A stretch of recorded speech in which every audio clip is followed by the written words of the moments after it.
Hey guys, I am back. For those of you who don't know me, my name is Jodie from Decorous Vintage Designs and I like to paint furniture and things. So today I am painting this piece here behind me. You can see it's already painted. It's actually really pretty and I'm looking at it right now and I'm like, I don't want to paint it. So I have a really bad habit sometimes of painting furniture, thinking, okay, I'll just store it quickly there at the back of my workshop, move it when I'm ready to my pitch where it will be nice and safe, and then I forget about it, and then I move stuff around and it just ends up getting kind of battered and scratched. But anyway, so this is what's happened to this piece, and while I could maybe fix it, I've just decided actually I'm going to give it a whole new look. So I'm thinking I'm going to give this a nice, soft, oldie-worldy style today with maybe some pretty flowers, but we'll see. So make sure you stay tuned for that.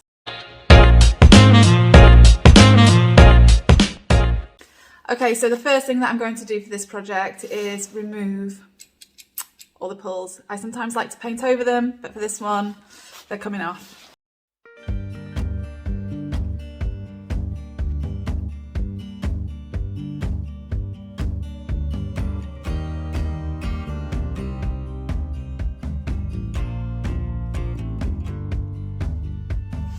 Alright, so the first colour that I'm going to use today is Savannah Mist, which is a very soft grey, a very light soft grey. I'm just going to paint a base layer with the Best Dang brush, which I've already done the side, so you can see it's already got a little bit of the paint on there. But this has got a lot of bristles, it's very textured because it's natural bristled, and that's kind of, you know me guys, I love my texture, so that is why I'm using this brush.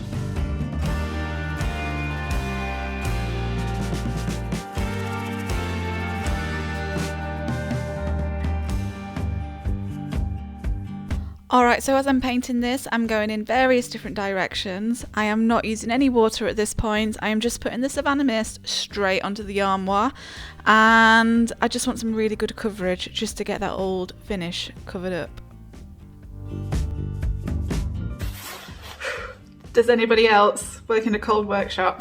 Because it's freezing here over the winter. But anyway, we're going to do now some very soft smoky blending. So what you will need for this is, firstly, I'm going to show you what colours I'm using. So I have Mud Puddle, and this is going to be our main colour, okay? Drop Cloth, which is an off-white, and that's going to be our highlighter. I say our, but mine, but you know what I mean, right? And then here I also have my own custom colour. Can you see? Ooh, it's looking a bit, it's very cold in here. Let me just give it a good stir. It's very cold in here if I haven't already told you. And it's making my paints a little, what's the word? Congealed. Okay, that's a little bit better. So to get this colour, I used 2 parts coffee bean with about 1 part Plum Crazy and just a splash of drop cloth. And this is going to be my shading colour today.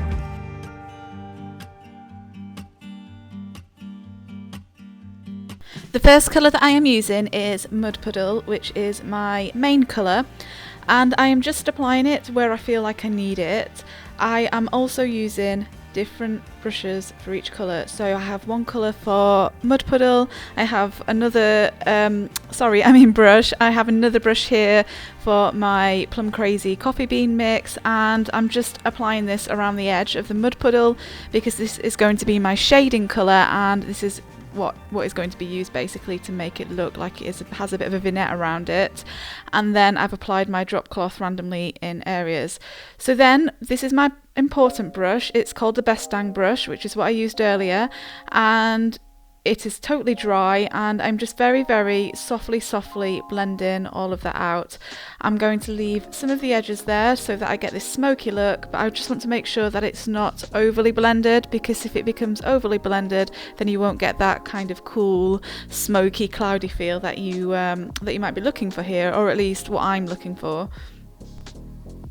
A lot of you tell me you struggle with smoky blends, and it is super easy because it's all about being imperfect. And as you can see here, I have literally just dotted the colours about where I want them. So the drop cloth is my highlighter colour, and I've just literally splodged that in a few areas. And then I've just put the purpley colour there around the edge, my shading colour. And again, I'm just blending. Don't go into with too much paint all at once or too much water. Build it up gradually, and then you will give yourself an easier blending time. Alright, so I'm going to hand paint some flowers now, and here's the colours that I'm going to be using for this. Juniper, so this was a limited edition colour, so if you don't have this colour you might need to mix one. Mix in palmetto with something like dry sage, might get a similar colour, just have a play, but basically you will need a very earthy green. Or use any of the other greens in the Dixie Belle range if you are happy to have a slightly different greeny colour. I have dried sage to highlight the juniper, so this is just going to look like there's a little bit of sunshine on my leaves. Soft pink, so this is going to be my main colour. I'm going to use a little bit of Plum Crazy for shading, and I am also using a little bit of the Rebel Yellow for, you know, just an extra touch of colour, because obviously flowers can have different variations of colour with them. So you can you don't necessarily have to use these colours at all. Use whatever colours you want. Just pick up your paints, have a play, and have fun with this, because it's finger painting, guys. It's what you do as kids. It's, you know, it's meant to be fun, right? All right. So to start with, I have my juniper, and it's going to be really hard to describe what I'm doing here, but literally I am just doing the impression of leaves, and then I'm putting some of the dried sage on top just as a highlighter. But it's not really taking any proper shape at all. And then I go in with my soft pink and I just start tapping that. I make it thicker at the bottom and then thinner at the top as I go along, and that's just going to be where the top of my plant and my petals are, and the leaves are going to look a little bit like they're underneath. I then use some Plum Crazy, and I use that at the bottom, where I imagine the base would be, where I imagine it might be a little bit darker, and then I put a tiny bit of the Rebel Yellow on top. And then once I have done a few, I am doing them in sections, I then just give them a very light mist with my water mister, and I just let them drip. So as you do this, guys, you've really got to let go. You can't think, okay, I want this to be absolutely perfect, I want the perfect impression of flowers or whatever, because that definitely does not exist. So you need to kind of just let go with the flow with this. However the drips look, just let it be, you know, just let it be and just have fun. Just remember to work in sections as you do this. As you can see here, I haven't really got any of the flowers overlapping each other. That's because when I actually mist, I don't want the drips to go into the other flowers and then make them look kind of chaotic and messy as well. It's already going to look chaotic enough. And I just want to say that I learned this technique from the very talented Dion Woods from the Turquoise Iris. When I say I learned that technique, she encouraged me to do this technique and step outside of my box. She was a mentor of mine for a long time, and she hand paints and does drippy flowers all the time. She's amazing. So I'm going to link her YouTube channel down below as well if you want to check her out.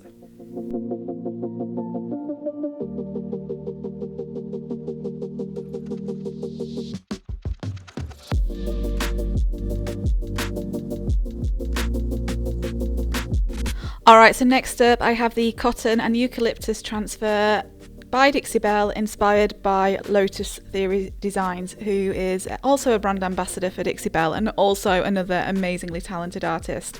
So I just thought I really wanted to do something soft on these drawers. I just wanted to fill them out a little bit, but I didn't want it to be too attention grabbing, and I just thought this very leafy transfer would be perfect. The reason being is they kind of look a little bit like vines, because I've already got the drippy flowers and it's already looking kind of weathered and rustic. Vines always remind me of abandoned buildings, you know, when they start to grow and take over. So I thought, okay, this is my weird messy thought process, so I'm going to go with this transfer for that reason.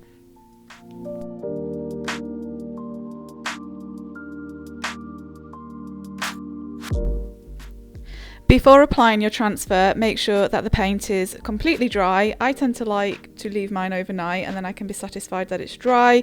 And again, I just work in sections. I get my little stick applicator thingy and I just rub the transfer on in sections and slowly lift it as I go along. They're super easy to use. Also, if you're not you're not into the artsy kind of way of painting, or you just don't feel like you've got time for it, then transfers are a really easy, effective way to bring art into your furniture. I also then decided to sand down my transfer. This again is just to make it look soft. I really like a distressed worn transfer. I like it to feel like it has worn out with the furniture, or it looks worn into the furniture. So I am just very gently sanding here. I just want the transfer, as I say, just to look much softer, and I don't want it to be eye-popping. I just want it to work with the piece and not draw any attention away from the drippy flowers, but also, as I say, fill that space.